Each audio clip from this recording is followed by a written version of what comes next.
Hello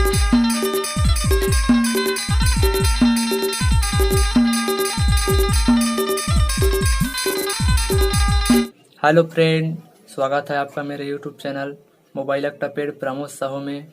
mobile ऑक्टापेड के नए नए वीडियो और नए नए पेज पाने के लिए आप मेरे चैनल को सब्सक्राइब कर दे और वीडियो को लाइक शेयर कर दे, ताकि आपके लिए मैं फिर ऐसी वीडियो ला सकूं। वीडियो पूरा देखें क्योंकि पेज में पासवर्ड लगा है और पासवर्ड मैं वीडियो के बीच बीच में बताऊंगा। तो चलिए वीडियो की तरफ।